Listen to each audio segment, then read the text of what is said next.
Lights out on the hour. It is the hour of the time. Lights out for the curfew of your body, soul, and mind. What you just heard is a warning. I'm William Cooper, and you're listening to the hour of the time. Let's go to Phoenix for the metal report. Good evening, Gene. Good evening, Bill. How are you? Oh, I'm doing pretty good, folks. You need to heed the warning because as in our paper, you all know what happened to Bill a week or so ago. Well, it happened to another young man. Maybe Bill will elaborate on it later, but they pepper gassed him, and this time it killed somebody. So we live in a really dangerous place anymore. Yes, we do. The metals. Let's see here what's going on. Gold today had a high of 387.20, a low of 385.80, and the close at 386.10, down $1.40. Silver had a high of 541, a low of 537 to close at 537, down 6 cents. Platinum had a high of 413.10 and a low of 410 to close at 413.40, down $2.30. And the Dow had a high of 39.20.50 and a low of 38.88.80 to close at 38.98.80. Up $17.80. The news I shared with you last week in regard to the legislation on IRAs and as it concerns numismatic coins seems to be still in place. They've recessed as of right now for Labor Day from our contact in Louisiana, so that they'll be taking this up now that the crime bill has passed. They'll be taking this up after Labor Day, and sometime between now and the 1st of October it'll probably be passed. And in the meantime, the coins seem to be doing very, very strong. And that's about it for tonight, Bill. Well, thank you, Gene. Folks, make sure that you call tonight. You know how you like to procrastinate. Do it. Call Gene Miller. One thing, when you call, make sure, especially when you call at night, identify yourself as a William Cooper listener. It sure helps us out a lot. Oh, yeah, for sure. And knowing that, you get a lot better treatment if you do that, folks. Remember, they back this program. They pay for the airtime, and they come to my aid when I need it. So call them, 1-800-289-2646. Thank you, Gene. Thank you, Bill. Good night. Good night. Make sure you've got pen and paper handy, folks. Tonight, I'm going to send chills up your spine. So take your clothes off and get comfortable. Tonight is Raw Intelligence.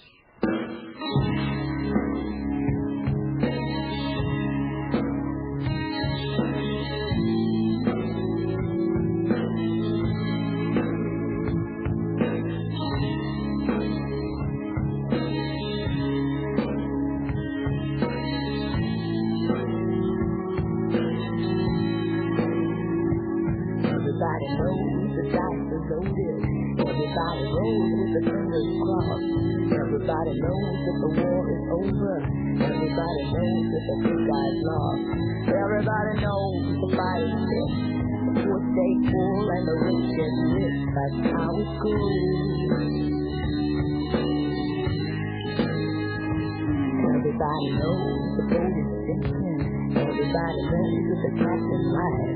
Everybody's got this broken feeling like the mama or the dog just died.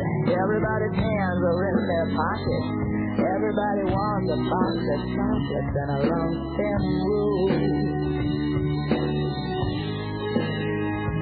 Everybody knows. Everybody knows. Everybody knows. That's how it goes.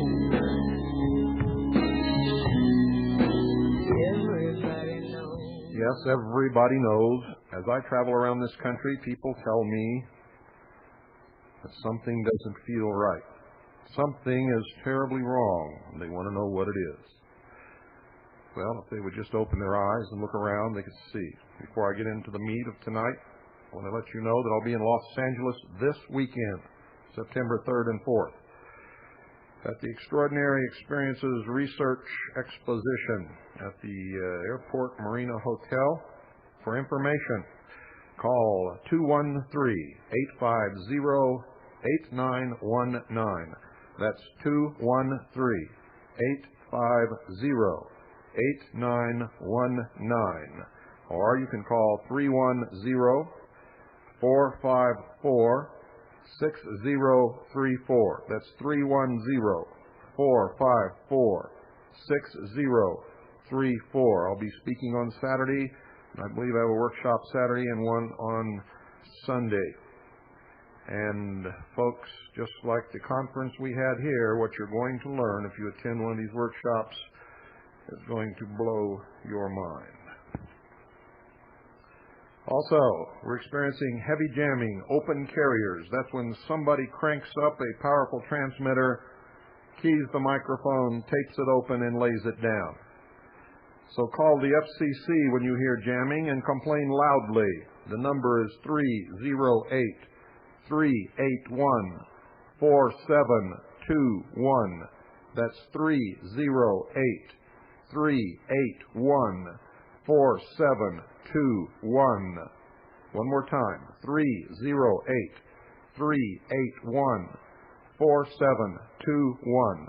The other number to call is 202-632-6975. That's 202-632-6975. Call both of those numbers if and when you call. If you experience jamming when you hear this program, it means that the content of this broadcast is seriously hurting those who oppose us. And so they attempt to jam us. Report it to the FCC. Demand that they stop the jamming. To back it up, call your congressman and your senator.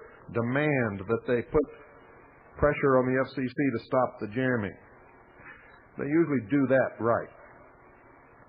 In Phoenix, this is the Arizona Republic, Tuesday, August 30th, 1994. Man turned life around only to lose it. 3 months before he died, Edward Mallett conducted a grim show and tell for Phoenix students. He rolled up his pants legs and showed them how his membership in the 19th Avenue Crips gang had cost him his legs, both legs. The 4 to 9-year-olds were properly aghast. He also told the children at Constitution Elementary School that he gave up his membership in the Crips after serving 3 months in 1991 at Arizona State Prison on drug charges. He told the children that he was weary of the danger, the fights, the confrontations with police. But on Saturday night, Mallett, who had been recruited by a Head Start program to gang-proof kids, died after one last brush with police. Phoenix officers used pepper spray to subdue him after they stopped him and his 2 passengers at a Circle K at 27th and Campbell Avenues. Mallett began gasping for air after he was sprayed and died later at Phoenix Baptist Hospital and Medical Center. He was the second in 3 weeks to die after being spritzed with a stinging gas. Same gas, ladies and gentlemen, used on me, my wife, and little Pooh, confined to a hotel room. Now maybe you'll understand how serious this is. This gas is so dangerous, it's killed so many people that it's been outlawed in several states. The Courier, serving Donna, Anna, Grant, Luna, Sierra, Socorro, Catherine, Valencia, and Hidalgo counties, New Mexico. Volume 18, number 33, August 18, 1994. Shotgun put to head of 3-year-old child by Bureau of Land Management Ranger. Shotgun put to the head of a 3-year-old child by Bureau of Land Management Ranger. Rangers also allegedly shot out a car tire, maced the driver twice, kicked one woman, stomped another, and broke her ankle, and told family members that they would have their heads blown off. What those Rangers allegedly did is no surprise to me. Many of them are thugs, goons, and misfits, dumb as a rock, dangerous, and believe they are above the law. This is a prime example of how things will be with the new federal police force. Big Brother has arrived. That comment is from a recently retired Bureau of Land Management employee.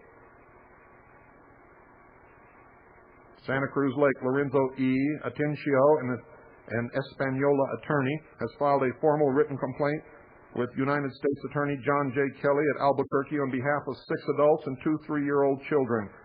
That Atencio says Bureau of Land Management Rangers, that's BLM law enforcement officers, terrorized and brutalized on July 24th at Santa Cruz Lake when the Rangers allegedly attacked, beat, and arrested the family near Chimeo in northern New Mexico.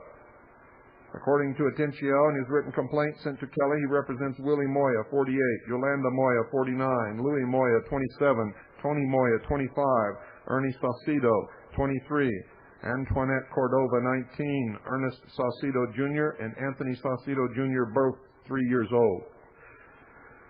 Willie and Yolanda are the parents of Louis and Tony and Ernie's in-laws. Ernest and Anthony are the 3-year-old grandchildren of Willie and Yolanda. Antoinette is Louis' girlfriend. They are all residents of Rio Arriba County.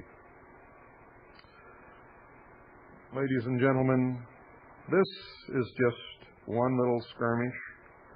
There will be many more to come. They will get worse and worse and worse. The ranger who did this was not arrested. Was not arrested. As far as we know, charges have not been filed against them. FBI Director Louis Freeh laid the foundation for an international law enforcement campaign to combat organized crime on a global basis. Cooperation key to foiling the new threat. FBI enters global battle on organized crime. Special report, The Washington Times, Tuesday, July 19, 1994. Not every expert, though, is convinced the situation is bleak. Internationalization of United States law enforcement can be judged a success. They are in the process of combining the law enforcement agencies of what used to be the Soviet Union with the United States of America.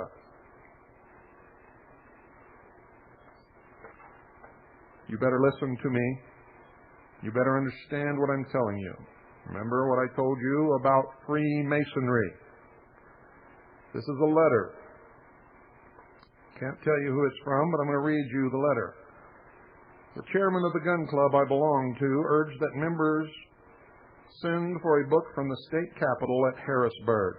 He wanted us to know the circumstances where we are lawfully permitted to use deadly force to defend ourselves, our family, or our property. It was while reading this book, Title 18, Crimes and Offenses, that I came across Section 6704, 1 and 4 and 5, which gives special protection under color of law to Masonic organizations. I took your advice when you dared listeners to verify the information you broadcast through research. I have read The Lost Keys of Freemasonry and The Secret of Hiram Abiff.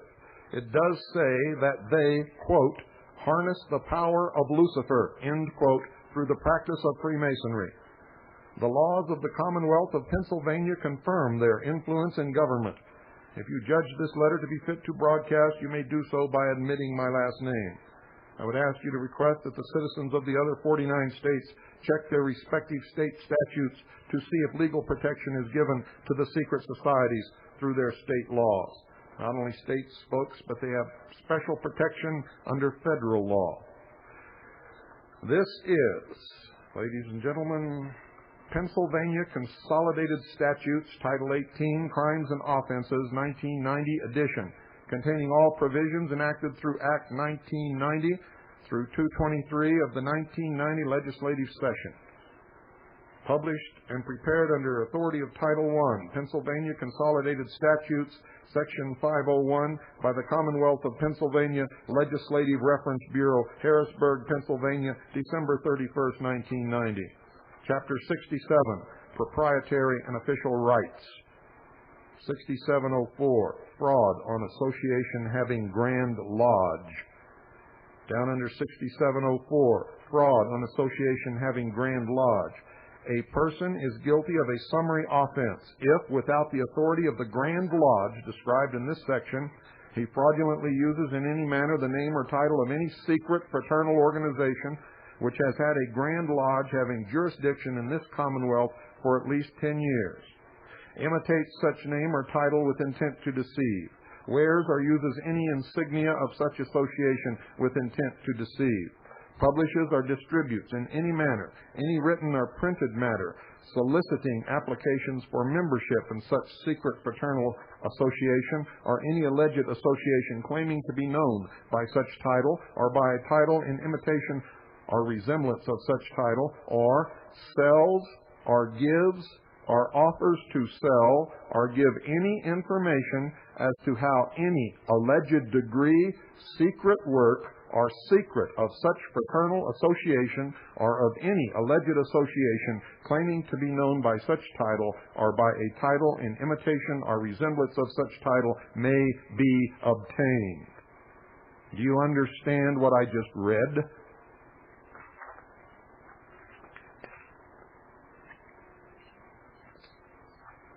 Extract the Banker's Manifest. Printed from the Banker's Manifest for private circulation among leading bankers only. Civil Servants Yearbook, The Organizer, January 1934, and The New American, February 1934. Extract. Quote, capital must protect itself in every way, through combination and through legislation. Debts must be collected and loans and mortgages foreclosed as soon as possible. When through a process of law the common people lost their homes, they will be more tractable and more easily governed by the strong arm of the law applied by the central power of wealth under control of leading financiers. People without homes will not quarrel with their leaders. This is well known among our principal men now engaged in forming an imperialism of capital to govern the world. By dividing the people, we can get them to expend their energies in fighting over questions of no importance to us except as teachers of the common herd. Thus, by discreet action, we can secure for ourselves what has been generally planned and successfully accomplished. Did any of you hear the G-Man Gordon Liddy radio show last Friday, the 26th of August? He had on the editor from Modern Gun magazine to talk about his editorial in the current bright orange issue. G-Man read the editorial after the gun ban crime bill passed. In it, the author had sent a letter to Dole and several congressmen and senators to plead with them to stop the gun ban madness. He gave facts that every firearm company was back-ordered into late 1995. There was a shortage of all types of gunpowder, bullets, clips, primers, and guns. They had sold more in the first 3 months of 1994 than any year in history. A foreign manufacturer's rep had attended a trade show hoping to sell 9 million 9mm bullets and came out in 3 hours with 90 million in sales orders. He had talked to many high-ups with the military, police chiefs, and industry experts. They all were aware of what was going on and were worried. He had called several congressional aides, and upon telling them of the story, asked, quote, "Do you think these people are planning on turning them in when your socialist gun bans pass?" End quote. He had been contacted by many ex and current military people and policemen who were actively planning for war. These veterans were not the women and kids of Waco, but were trained and experienced at killing in World War II, Korea, Vietnam, Desert Storm, Panama, Grenada, and were ready to defend the Constitution from the socialists in Washington, D.C. They would not let another Waco happen again. I have told you that repeatedly. We will not ever allow another Waco to happen again. Now the real scary part. He had received a letter from a Vietnam Special Forces CIA veteran who had been in Project Phoenix, where they assassinated 20,000 political and military leaders and their relatives. This vet said his group was planning a preemptive Project Phoenix against the American media and government gun grabbers if this did not stop. G. Gordon Liddy and the editor went on to discuss how, if this had happened in Germany against the propaganda media machine and the brown shirts, then World War II could have been avoided. They both said they saw this second American Revolution as a sure bet and did not see a way out unless we throw out all the traitors in November. Gordon went on and on about setting up a 1-800 number for patriots to call for backup the next time the BATF attacks. He said, be sure and ask them to drop their guns, and if they swing them your way, use headshots and take them out. Now, I was in shock Friday and sat there with my mouth on the floor as I heard a national radio show going on to 20 million people openly talking about armed insurrection. I pray to God we never get to this, but I'm sort of glad to hear that our veterans are waking up and are ready to protect and defend the Constitution against any threats, both foreign and domestic. As I said in my fax to my congressmen and senators, they have awakened a sleeping giant, the same one that defeated the rising sun, the American common man. Regards, Paul. Thank you, Paul, for that report. Now, ladies and gentlemen, this is from The Signal and the U.S. Army, published for Fort Gordon in the U.S. Army, Fort Gordon, Georgia. Fort Gordon, Georgia. Russian visit. Major General Douglas D. Buchholz welcomes General Colonel G.P. Gitchkin, Chief of the Communications Corps, Russian Armed Forces, to Fort Gordon. Russians visit post. Share communications. Wake up, sheeple. U.S. Marines encounter resistance at Tybee Island by Marcus Holland, Morris News Service. From the halls of Montezuma to the shores of Tybee Island, the United States Marine Corps has disgraced itself forever in the eyes of patriots of the United States of America, and they have landed again, this time on Tybee at the mouth of the Savannah River. The late-night landing was labeled an anti-terrorist exercise, but apparently it did terrorize residents in the neighborhood near the old Tybee Island Elementary School. Mallory Pierce said he was frightened. A real invasion is how he described the exercise that had troops running through his yard and helicopters hovering over his home. I was scared and mad, he said. Mr. Pierce said the helicopters hovered about 50 feet over my house, creating a tremendous windstorm during the exercise. The housetop was rattling, a tree branch fell in my yard, and troops came rushing through my property with guns drawn, he said. They, the troops, were hiding in bushes with weapons. I presumed they were loaded. A Marine spokesman said the weapons were not loaded. I wouldn't believe him if he put $1 million in front of me and backed it up with that money. Quote, I went outside and told the people in charge to stop this, that it was tearing up my property. Mr. Pierce said, one of them handed me a claims sheet and said to fill it out if I had damage, but that they couldn't stop the exercise. The Marine assault team involved in last weekend's exercise was from the 22nd Marine Expeditionary Unit at Camp Lejeune, North Carolina, said Lieutenant Jeff Jurgensen of the Camp Lejeune Public Affairs Office. The purpose of such an exercise is to provide Marines the opportunity to practice evacuating U.S. citizens who might be held against their will by terrorists. Ladies and gentlemen, these days, now, terrorist is a code word for patriot. It is a code word for those of us who will resist the overthrow of the Constitution, the Bill of Rights, and the institution of world government. Such missions are absolutely vital, Lieutenant Jurgensen said. In the past 2 years, Marines have used such training to evacuate U.S. citizens at Mogadishu, Somalia, and Monrovia, Liberia. Both of those exercises they severely screwed up, if you will remember. About 300 of the Marines' 2,300 troops involved with Expeditionary Unit exercises have been participating in training in the area, Lieutenant Jurgensen said. The unit's troops are designed to be fast reacting and quickly deployable to hot spots. And it goes on and on and on. It was terrifying. It was terrible. Catron County orders guns in every home. Catron County, New Mexico. This is from the Sun News, Las Cruces, New Mexico, Wednesday, August 3rd, 1994. Catron County orders guns in every home by Clyde Foster. It's official. All heads of household in Catron County must maintain a firearm in the residence. There it is, folks. You can do the same thing in your counties. You have to put a lot of pressure on the county supervisors, but you can do it. The county is the highest government law enforcement office in the land.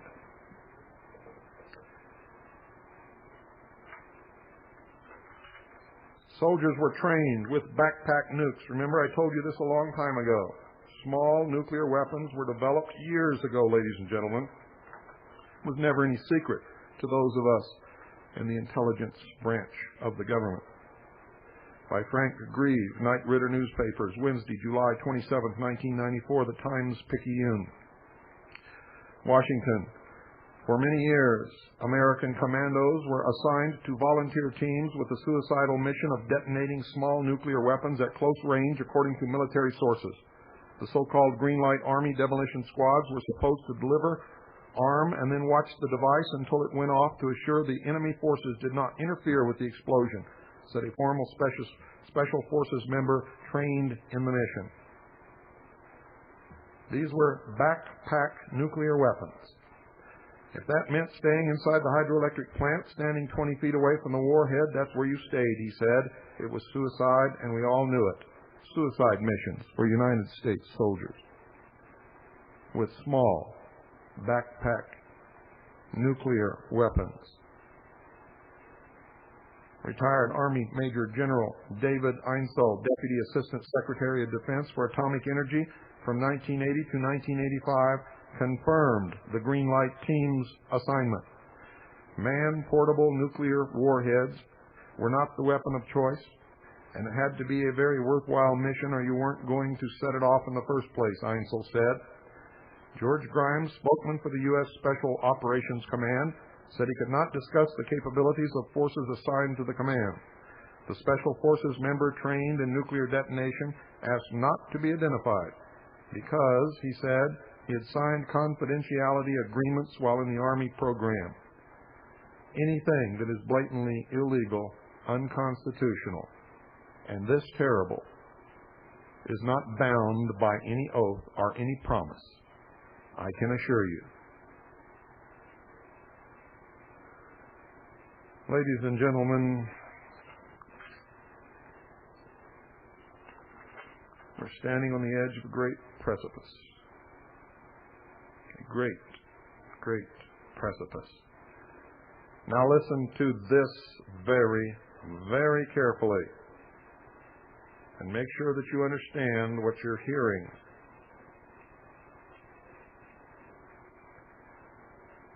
I'm going to tell you right now that the Bureau of Alcohol, Tobacco, and Firearms has no domestic jurisdiction whatsoever. Are you listening to me? The Bureau of Alcohol, Tobacco, and Firearms has no domestic jurisdiction whatsoever. They are operating under the color of law, 100% illegally. You see, the United States 7th Circuit Court of Appeals has decided that the notorious neo-Nazi Bureau of Alcohol, Tobacco, and Firearms agents of which murdered and burned alive over 80 people in what has come to be known as the Waco Massacre in Waco, Texas, has no domestic jurisdiction.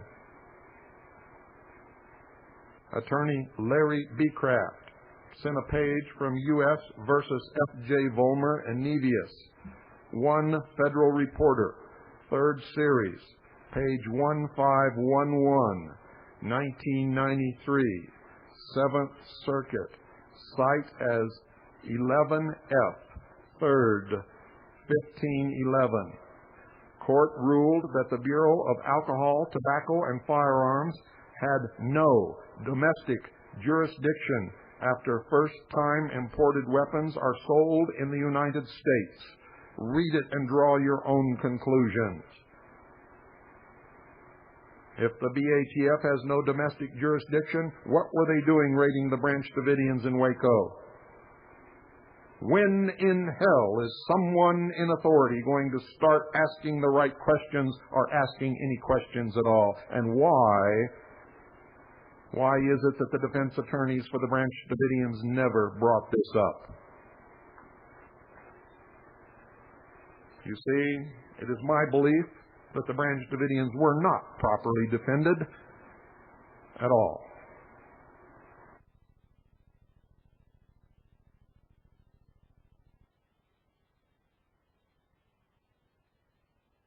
Folks, a club for children. The 4-H club canceled due to lack of leader certification. Why? Why, folks? Because the Youth Protection Program, which went into effect on October 1st, 1992, requires all volunteers supervising youth in the Arkansas 4-H program to abide by this program, and it requires that. They got a whole bunch of requirements I'm not even going to get into that are bad before we even get to this. Now listen to this. Item 3, prospective volunteers and volunteers starting after October 1st, 1992 must complete Form CES 164, Authorization for Release of Confidential Information, and submit it to the Extension Notary to be notarized and filed with the responsible extension agent. This requests the law enforcement and social civil service agency record checks to be submitted to the office of the director. This information must be completed, processed, and returned from the state prior to a volunteer being a 4-H leader in Washington County. So they closed down the program because no one in their right mind would ever consent to such a thing. Village Polk training site to cost $12 million. This is from the Alexandria Daily Town Talk. The Alexandria Daily Town Talk. By Raymond L. Day, staff reporter, Fort Polk, Louisiana. It may look like a central Louisiana pine forest now, but soon a third world village will begin to take shape. Listen very closely, folks, to the description of this third world village. By November 1995, the village of Shugart Gordon will be complete, and about 6 months later, it can expect to be overrun with armed soldiers and armored vehicles. The $12 million Military Operations on Urban Terrain Training Center will be the premier facility of its kind in the world.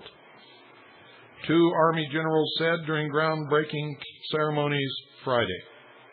Brigadier General Lawson W. Magruder III, commander of the Joint Readiness Training Center. That's the Joint Readiness Training Center. And who do you think the joint means? It means foreign military forces under the United Nations. Joint Readiness Training Center at Fort Polk, Louisiana was joined by former JRTC Commander Major General George A. Fisher. Fisher, now commander of the 25th Light Infantry, was fortunately in town while the 25th undergoes training at the JRTC.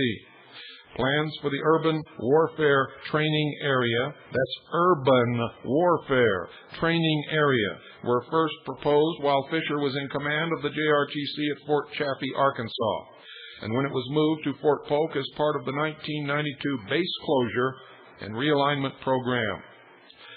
United Nations Ambassador to the United Nations, Madeleine Albright, is scheduled to visit Fort Polk this weekend, and General John Shalakashvili, chairman of the Joint Chiefs of Staff, is expected to visit Fort Polk on Sunday. A JRTC peace enforcement training exercise is now underway at Fort Polk. The total MOUT project will cost almost $20 million and be constructed in 3 phases between now and 1997. The first phase will be the construction of the 29-building village, a 5-building military compound, a short distance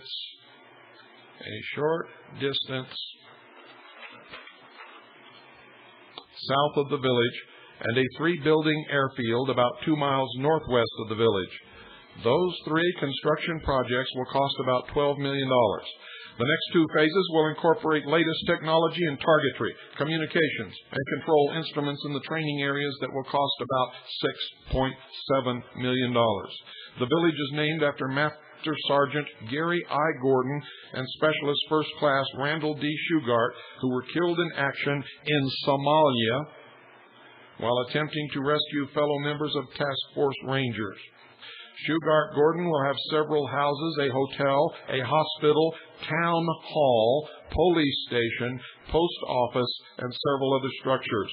An underground sewer tunnel passage will connect the town hall, police station, and post office. The hotel will be the only building in town where a helicopter can land. A soccer field on the edge of town will also be a likely landing place for invading forces. The groundbreaking took place near where the town's water tower will be erected. The water tank will actually be an observation point where visiting officials and JRTC operations people can watch and film the battle engagements. Those videotaped performances will be reviewed by unit commanders to determine what their troops did right and what they did wrong in carrying out their assigned missions.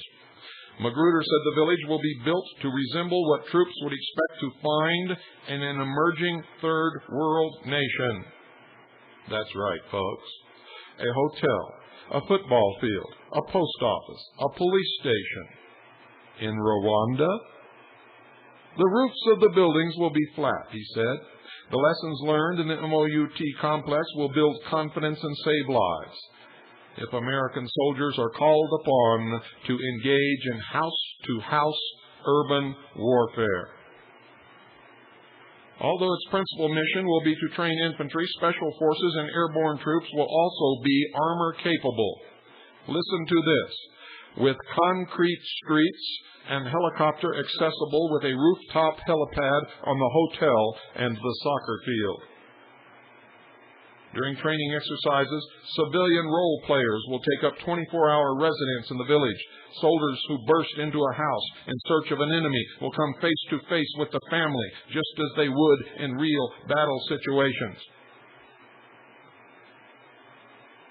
A typical scenario would be the U.S. forces take over this town. But then there is a hostile military compound nearby and an enemy airfield to contend with, Magruder said. How do you resolve the problems that position poses? The answer to that and many other questions will be answered over and over for thousands of United States and foreign soldiers who will use the new Shugart-Gordon complex. What they described is not a third world village. What they described is St. John's, Arizona, Sholo, Arizona. Any town in Illinois, Texas, New Jersey. And you had better understand that.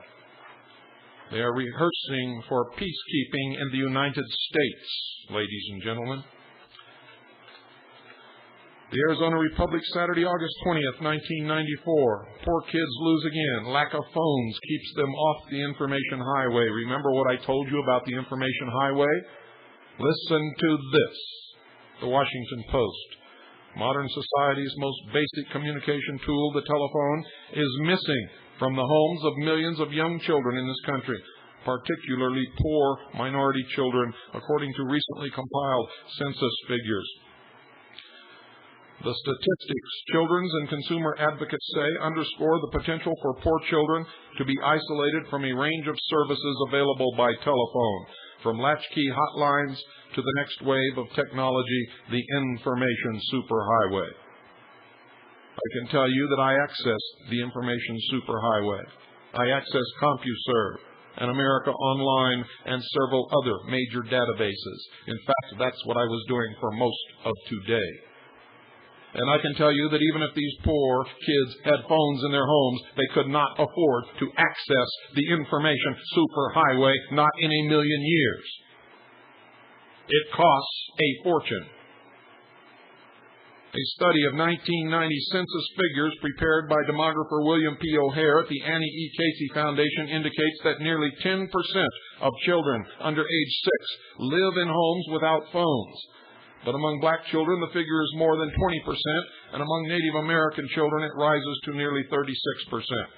For children under 6 living in poverty, nearly 30% have no phone available, 6 times the figure for non-poor children. O'Hare's figures indicate that children in rental units in immigrant families and in single-parent homes are much more likely to be without phones than other children. Just over 6% of children in married couple families are without phones, compared with 22% of those with single parents. That's an argument for the family, I can assure you. Although poor children and those in single-parent families may be those most likely to have no telephones, they are also those most in need of some services offered by phone, including homework, tutoring, and help for latchkey children. Teachers are unable to call parents of these children, and working parents cannot check to see that their children arrive home safely for school. Remember, folks, we're talking about children. Children, ladies and gentlemen, under school age. Remember? Children under 6. Children under 6. Now listen to this. They also are those most in need of some services offered by phone, including homework, tutoring, and help for latchkey children. Teachers are unable to call parents of these children, and working parents cannot check to see that their children arrive home safely from school. Kids without a phone in their home are at a distinct disadvantage, O'Hare said. Remember, they're talking about children under 6 living in poverty. So what's this all about? It's about getting access to your home by the government through the information highway, making sure that nobody gets anything other than the information that they're supposed to get. They don't give a damn about those kids any more than they gave a damn about those kids in the home occupied by the Branch Davidians in Waco, Texas.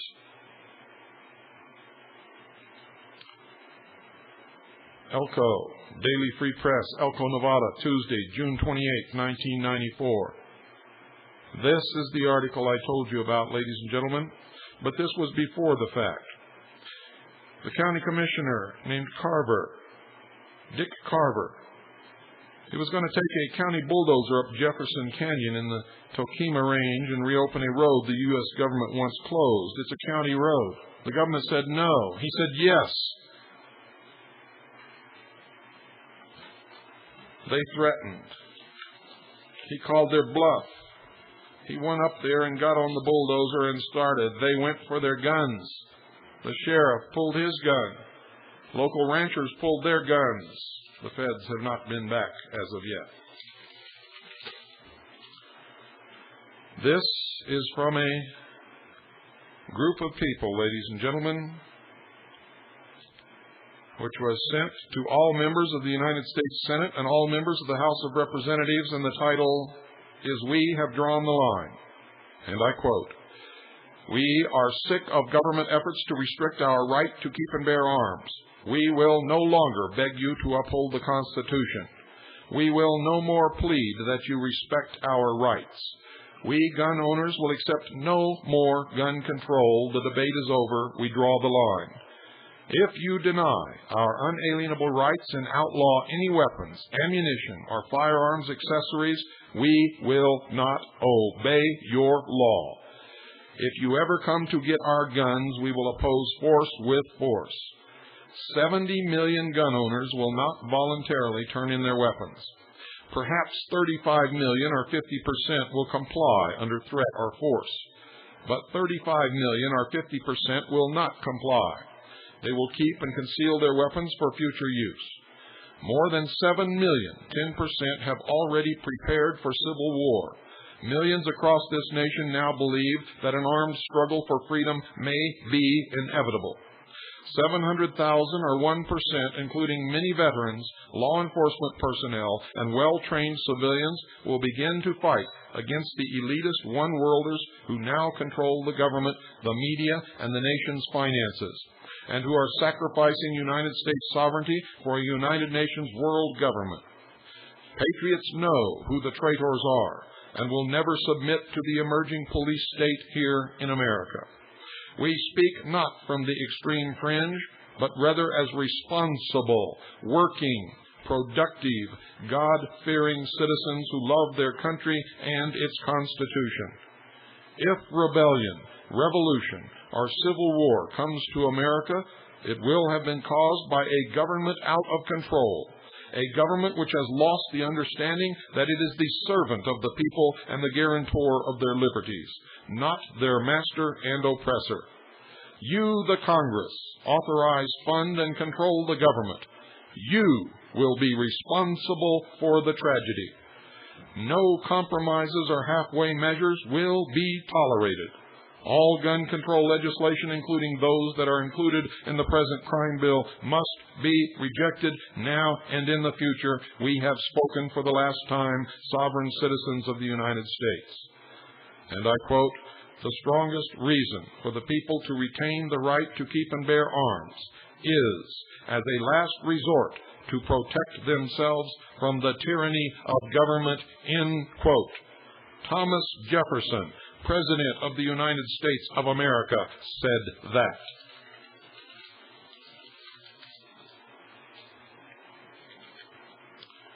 The crime bill. The crime bill. Listen to these statistics. Shades of gray, folks. And this is from the Arizona Republic, Saturday, August 27th, 1994.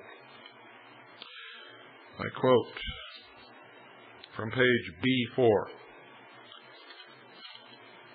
As far as the other contentious issue in the crime bill, the ban on some 19 assault weapons, even gun controllers would admit, if honest, that the ban will have little or no impact on crime. As the Wall Street Journal pointed out the other day, a Trenton, New Jersey deputy police chief told a Senate panel that assault weapons had been used in, get this,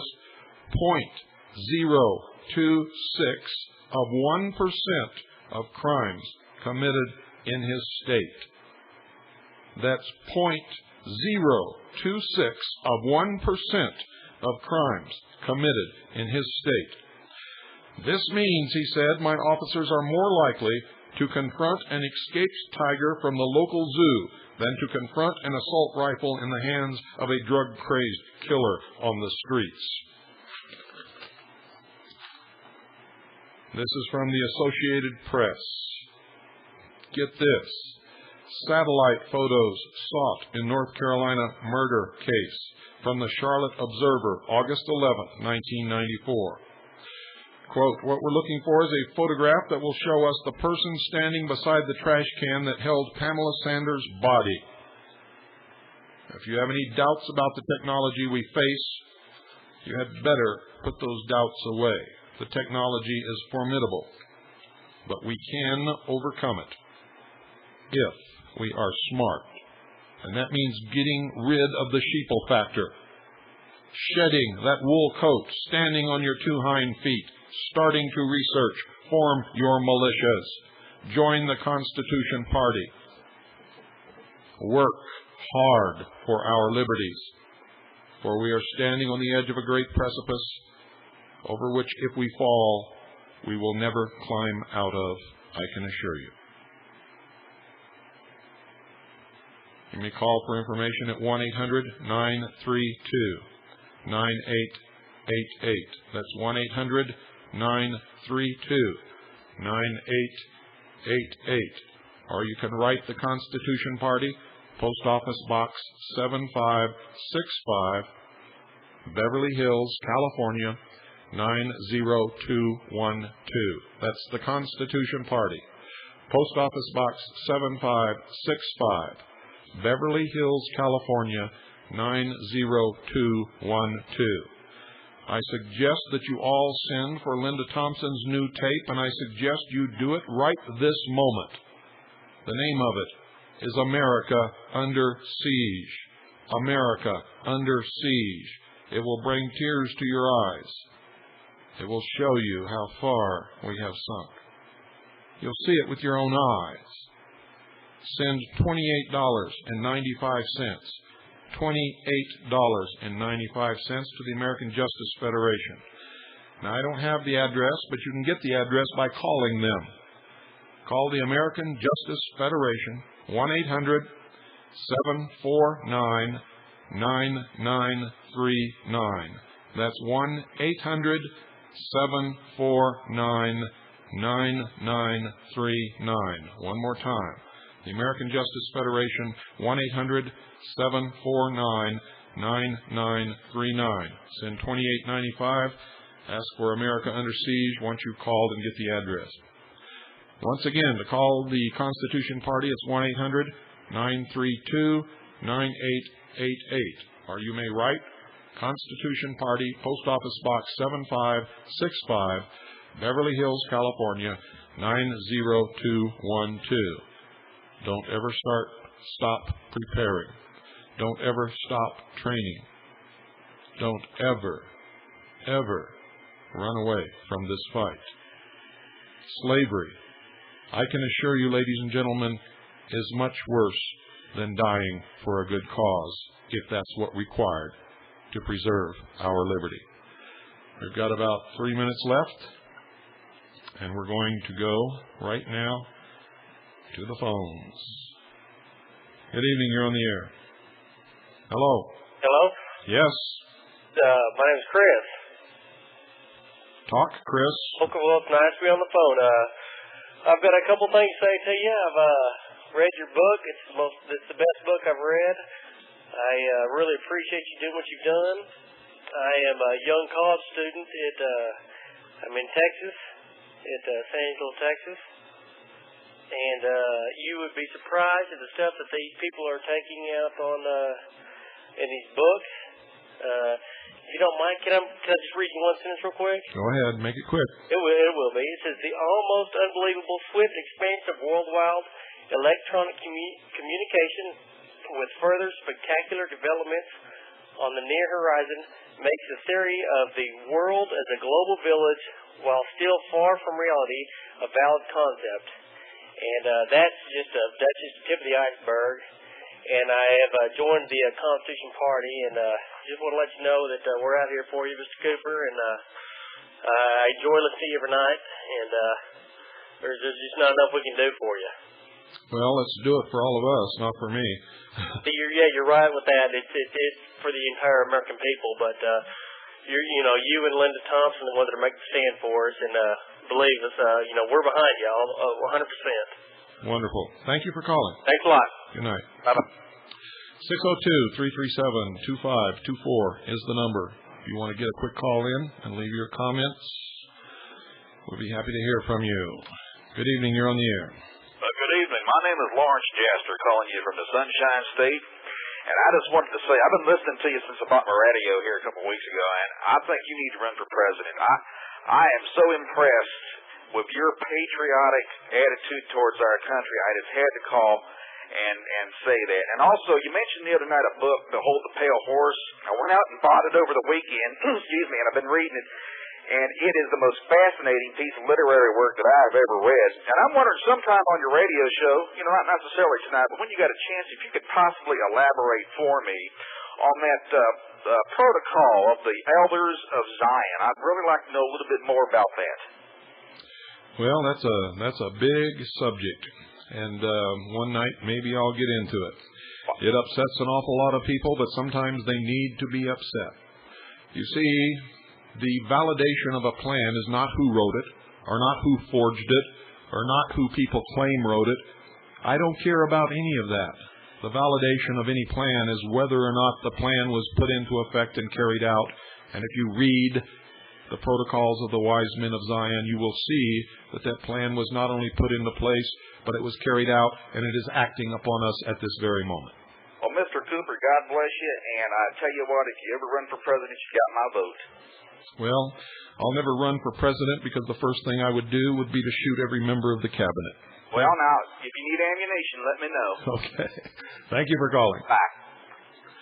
Yep, that's exactly what I would do, folks. If I were elected president, I would walk into the cabinet meeting room and I would shoot every single person sitting around that table with no hesitation whatsoever. We got time for one more phone call. Good evening. You're on the air. Hi, Bill. I had just recently went to Gettysburg National Park, and you would not believe the obelisks that are located all around the park in numerous shapes and sizes. Oh, yes, I would believe it. And you can go to any cemetery in any large city, and you will see hundreds of them. One more thing, Bill. They had just recently, a year ago, in fact, this past Saturday, they put up the latest monument, and what it depicted was this. It depicted a wounded Confederate officer with a Union officer bending over and helping this Confederate officer. Yes, both Freemasons. I know the story well. That's correct. And it had the large Freemasonic symbol right below these two figures. Why do you think none of the Southern generals and none of the Southern government were ever tried for treason? That's correct, Bill. I mean, they, like the tour guide said, the Freemasonic relationship went above any type of relationship. That's why, this was shown. And it still does. Sure. Thank you for calling. Okay, Bill. Good night. Good night. Now, just in case some of you out there are dying of apoplexy and getting ready to attack me again with that old cry of anti-Semitism, let me tell you, you are insane. If you've been listening to this broadcast, you know that that's not true. And if you persist in it, it will be you that is hurt in the long run and not me. I never back down from a fight, folks. If you read my book, you'll see just exactly why I printed the protocols of the wise men of Zion and exactly why you must read them, whether you are Jew, Gentile, Catholic, Oriental, American Indian. It makes no difference. They pit us against each other while they are busy putting the chains upon the ankles of all of us. Good night, and God bless you all.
Ladies and gentlemen, I must notify you, because we've just realized this, the MJTF police are in St. John's right now. They have a sounding band behind the Northland Pioneer College. There are many individuals of Arabic descent dressed in black uniforms.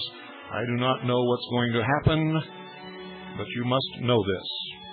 Again, good night. God bless you all, and God save the Republic.